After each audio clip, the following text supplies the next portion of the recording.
나의 도움은 여호와라는 제목으로 함께 말씀을 나누어 보려고 합니다.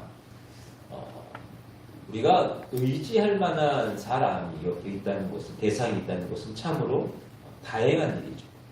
뭐 부부가 되어질 수도 있고, 친구가 되어질 수도 있고, 또 형제가 되어질 수도 있고, 그것이 누가 됐든 간에 옆에 내가 누군가를 의지할 수 있다라고 한다는 것은 참 하나님의 은혜라고 생각을 해요. 그러면 하나님이 은혜 주시지 않으면 누가 내 마음을 알고 누가 나에게 내 옆에 와 있을 것이고, 그렇지 않습니까? 하나님께서 우리와 함께 하심에 그 은혜를 주시니 이러한 사람들이 우리 가운데 있게 되어진다는 것. 근데 또 한편으로는 어때요? 의지할 만한 사람이 없죠. 의지할 만한 사람이 없는, 대상이 없는 사람들도 있어요. 외로이 살아가는 사람들, 또 많은 이들과 함께 하지만 그럼에도 그 가운데에서 외로움을 느끼는 여러 가지 많은 사람들이 있어요. 그러한 자들에게는 하나님이 함께 하시니 그의 자비가 더 크다 하는 것이 이제 성경의 말씀이죠. 고아나 과부와 나그네에게 잘하라 하신 이 말씀을 바라볼 때에 육신적으로 의지할 리가 없는 자들, 그 사람들에게는 하나님이 주시는 자비하심의 은혜가 있다 하는 거예요. 자, 그런데 여러분, 결국에 세상에서 의지할 만한 대상은 어떻습니까? 결국에는 사라지고 또 없어질 수밖에 없다 하는 것이죠. 완전하거나 영원하지 않다는 거예요. 어쩔 때는 큰 위로가 되어지고 힘이 되어지고 기쁨이 되어져요. 근데 또 어느 순간인가는 내가 그 사람 때문에 그것 때문에 힘들어할 수도 있고 괴로워할 수도 있고 하는 여러 가지 일들이 생겨난다는 거죠. 군대를 갔어요. 갔는데 이제 좀 착해 보이는 손님을 하나 만났어요. 다른 옆에 네모반이었는데 좀 착해요. 교회를 잘 다니는 사람이더라고요. 그래서 이제 그 이등병 시절에 전에 말씀드렸지만 많이 맞고 다닐 때 그래도 이제 와서 많이 위로도 해주고 해줬단 말이에요. 그래서 저도 모르게 좀 편하게 됐나 봐요. 근데 어느 날 불려가가지고 네모반 선임들한테 불려가지고 엄청 혼났어요. 왜 혼났냐? 너가 왜 상급자한테 그렇게 편하게 대하냐는 거죠. 저는 믿고 이렇게 좀 편하게 했는데 그 사람이 와가지고 얘가 나를 너무 쉽게 본다고 이런 식으로 얘기를 한 것 같아요. 그래가지고 그냥 되게 혼났거든요.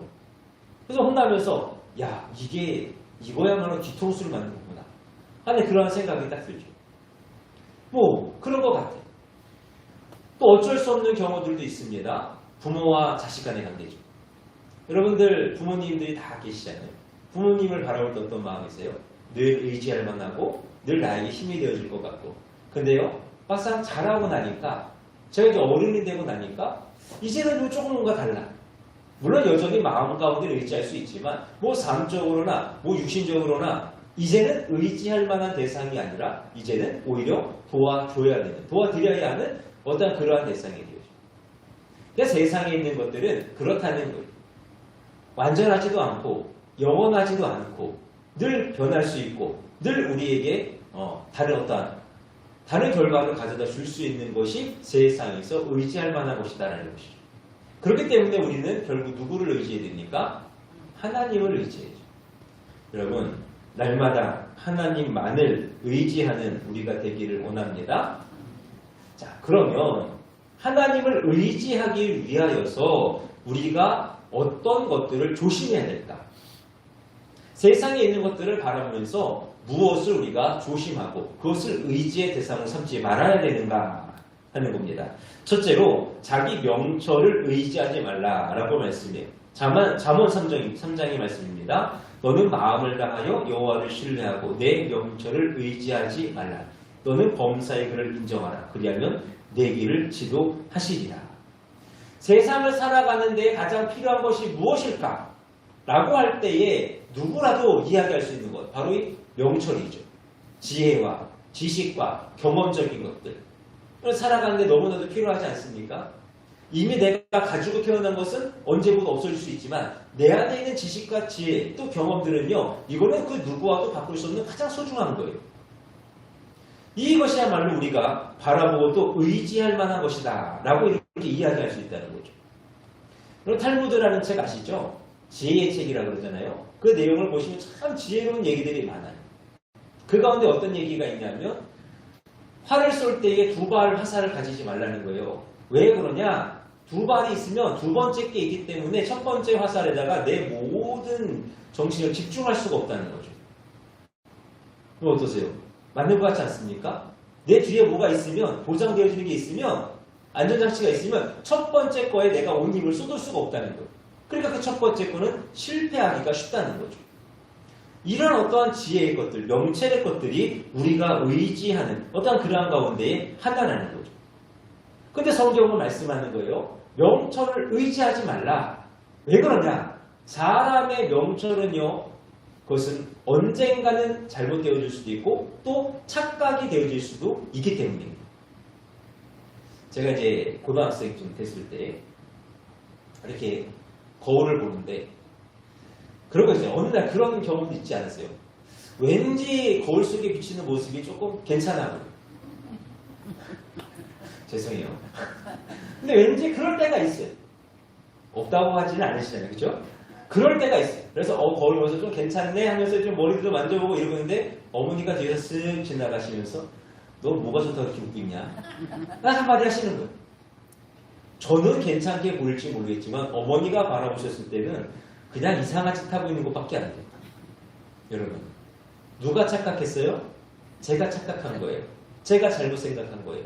우리가 바라보고 우리가 가지게 되어지는 명철이라는 것이요. 그럴 수 있다라고 하는 거예요. 그래서요, 그 비행기를 보는 사람들 있지 않습니까? 이 사람들이 아무리 베테랑이라 할지라도 그 통제실하고는요, 늘 교신을 한대요. 뭐 저는 뭐 비행기를 몰아본 적은 없는데 이게 하늘에 떠 있다 보면은 뭐 잘 땅이나 이런 것도 잘 안 보이고 그러다 보니까 착각하는 경우가 굉장히 많대요. 그래서 아무리 베테랑이어도 늘 통제소에 이렇게 연락을 해가지고 그렇게 함께 한다는 거예요.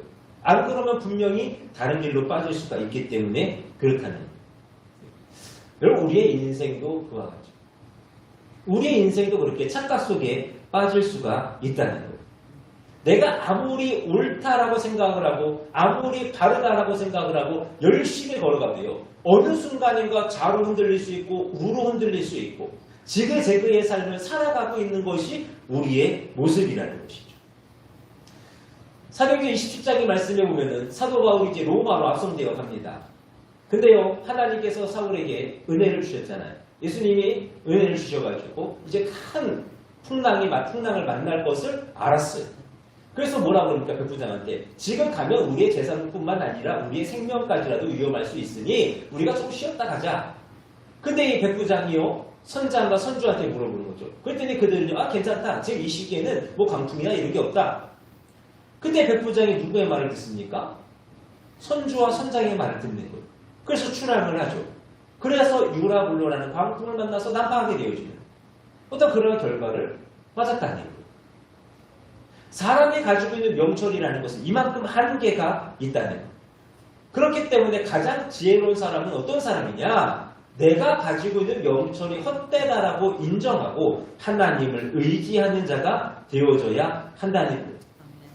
여러분, 살아가시면서 매일 지식이 쌓여갑니다. 지혜가 쌓여가요. 경험이 쌓여져 갑니다. 그래서 내 안에 있는 것이 자꾸만 정립되어져 가요. 그러나 그리할지라도 하나님의 말씀이 먼저가 되어지고 하나님의 그 은혜가 먼저가 되어짐을 기억하시면서 더욱 하나님을 의지하여 나아갈 수 있는 저와 여러분들이 되셨으면 좋겠습니다. 특별히 우리 젊은 청년들, 여러분의 인생을 걸고 하나님 앞에 나아가셔야 돼요.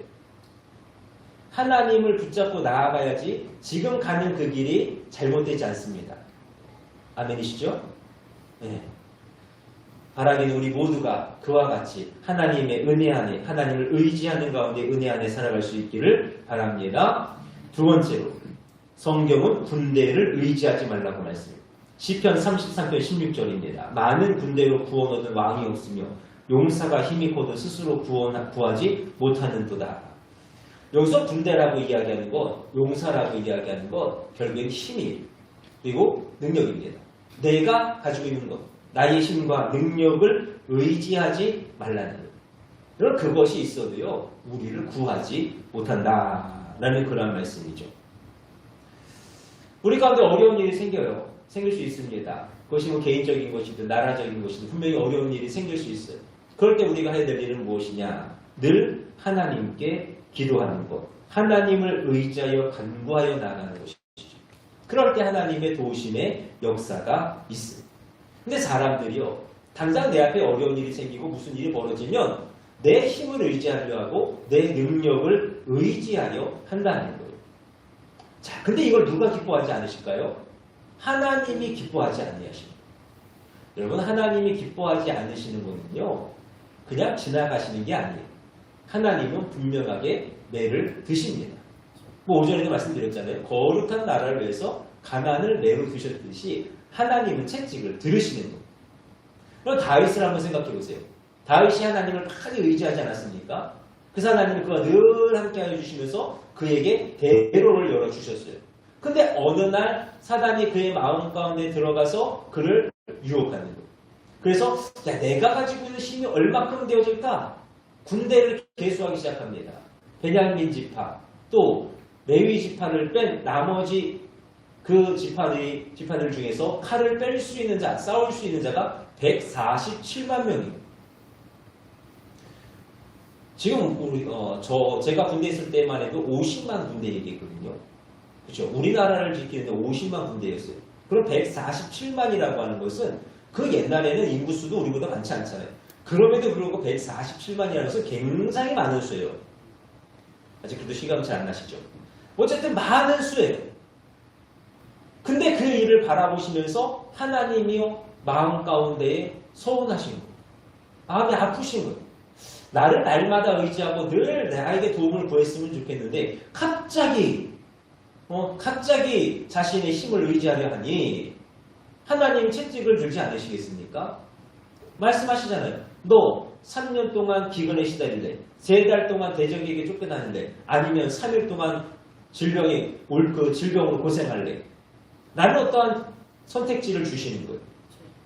그럴 때에 그래도 다윗이 그래도 마지막에 좀 많이 회개를 한 것 같아요. 사람 손에 고통을 당하는 것보다는 하나님 손에 당하기를 원하여서 이제 3일의 질병을 선택을 하죠. 그때 죽은 자가 7만 명이라는 거예요. 사람을 의지하는 것, 사람을 자신의 어떤 가지고 있는 사람의 힘과 능력을 의지하는 것, 하나님이 이만큼 기뻐하지 않으신다는 거예요. 여러분 기도원도 아시잖아요. 기도원이 이제 전쟁을 하러 갑니다. 하나님께서 그를 일으키셔서 이스라엘 구원하라 하셔요. 32,000명이 모입니다. 근데 하나님이 안 된다는 거죠. 왜 안 된다 그러셔요? 자만할까봐, 교만할까봐, 그래서 안 된다는 거예요. 그래서 결국에 300명 가지고 나가서 싸워서 이겼잖아요. 하나님께서 원하시는 것은 늘 하나님을 의지하는 것이지 나에게 주시는 것, 내 힘과 내 능력이 할 만한 것을 의지하는 것을 결코 기뻐하지 아니하신다는 것. 사무엘상 14장 말씀에 여호와의 구원은 사람의 많고 적음에 달리지 아니하였느니라. 또 시편 44편 말씀에 나는 내 활을 의지하지 아니할 것이라 내 칼도 나를 구원치 못하리이다. 오직 주께서 우리 대적에게서 구원하시고 우리를 미워하는 자로 수치를 당케 하셨나이다. 사랑하는 여러분, 모든 것의 승패는 하나님께 달려 있습니다. 그러니 더욱 하나님을 의지할 수 있는 저와 여러분들이 되시기를 원합니다. 내 힘과 내 능력이 아니요 오직 하나님만을 바라보는 우리가 되기를 원합니다. 그리고 세 번째로 재물을 의지하지 말라 말씀이에요. 예레미야 9장의 말씀에 보니 여호와께서 이같이 말씀하시되 지혜로운 자는 그 지혜를 자랑치 말라. 용사는 용맹을 자랑치 말라. 부자는 그 부함을 자랑치 말라. 라고 이렇게 말씀합니다. 또 잠언 23장 말씀에 내가 어찌 허무한 것에 주목하겠느냐? 정령이 재물은 날개를 내어 하늘에 나는 독수리처럼 날아가리라. 여러분, 재물에는 날개가 있다 그래요. 여러분들 이게 요즘에 현금 잘 안 들고 다니시잖아요. 그렇죠? 대부분이 카드 쓰시잖아요. 한번 현금 생기시면 잘 보세요. 날개가 달렸나 안 달렸나. 날개가 달렸대요. 그래서 날아간대요. 그래서 부자라 해도 어느 순간 가난해지는 것이요. 또 가난하다 할지라도 어느샌가 또 부자가 되어질 수 있다는 그런 말씀이에요. 그렇기 때문에 우리는 더욱 하나님을 바라볼 수 있어야 한다는 것이죠. 유럽에서 있었던 일입니다. 나탈리아 에수크데르라는 기자가 있었어요. 근데 로또를 추첨하는 가운데 이제 그걸 하는 기자인데요. 이제 막 로또 추첨을 하고 하나하나 매겨가고 있는데, 딱 보니까 자기가 상관한 번호가 맞는 거예요. 자기가 당첨이 된 거예요. 이게 생중계로 생방송 나가고 있는 중이죠. 그래서 너무 놀라가지고 기뻐가지고 소리를 지르고, 나는 오늘부로 사직서 씁니다. 퇴사합니다. 하고 막 기뻐서 갔어요. 근데 그 다음날 조용히 회사로 돌아왔다는 거죠.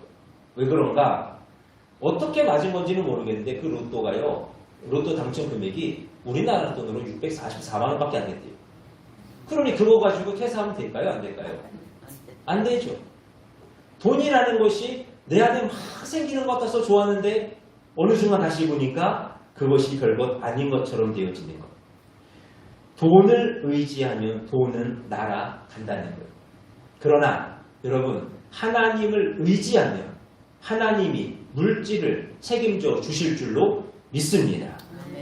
히브리서 13장 말씀, 돈을 사랑치 말고 있는 바를 족한 줄로 알라. 그가 친히 말씀하시기를 내가 과연 너희를 버리지 아니하고 과연 너희를 떠나지 아니하리라. 하나님이 도와주시리라 하는 이 마음, 하나님이 도와주실 것이라는 이 담대함으로 나아가는 저와 여러분들이 되시기를 원합니다. 부요하게 하시는 이도 하나님이시오, 또 나로 하여금 가난에 처하게 하는 것도 하나님이시오. 더욱 하나님을 의지하여 나아가는 우리가 되기를 원합니다. 마지막으로 사람을 의지하지 말라 그래요. 성경에 보면 많은 부분에서 이야기하죠. 이사야 2장 말씀, 너희는 인생을 의지하지 말라. 그의 호흡은 코에 있나니 수에 칠 가지가 어디 있느뇨. 예레미야 17장 말씀, 무릇 사람을 믿으며 혈육으로 그 권력을 삼고 마음이 여호와에게서 떠난 그 사람은 저주를 받을 것이라. 또 시편 146편, 방백들을 의지하지 말며 도울 힘이 없는 인생도 의지하지 말지니 그 호흡이 끊어지면 흙으로 돌아가서 당일에 그 도모가 소멸하리로다. 여러분, 권력자라 할지라도 부자라 할지라도 부모라 할지라도 형제라 할지라도 사람을 의지하지 말라라고 이렇게 말씀해요. 요즘 뉴스를 보면은 이제 강력 범죄들이 자꾸 이제 일어나잖아요. 근데 강력 범죄들을 바라보면서 마음가는 참 아픈 부분이 뭐냐면, 옛날에는 잘 모르는 사람들하고 어떤 그런 일이 있었다라고 한다면 요즘에는 나와 가까이 있는 사람들로 인해서 그런 범죄들이 일어나는 거예요. 뭐 부모 자식 간의 관계, 어떤 그러한 상황에서 일어나는 일들, 또 뭐 친구가 됐든지 어쨌든 뭐 가까운 사이에서 내가 믿고 있던 사람들, 어떤 그러한 사람들 사이에서 벌어지는 안타까운 일들을 바라보면서 어떻게 저런 일이 생길 수 있을까라는 생각을 하죠. 그러면서 우리가 깨닫는 것은 뭐냐? 우리가 의지할 리는 오직 하나님 뿐이시다.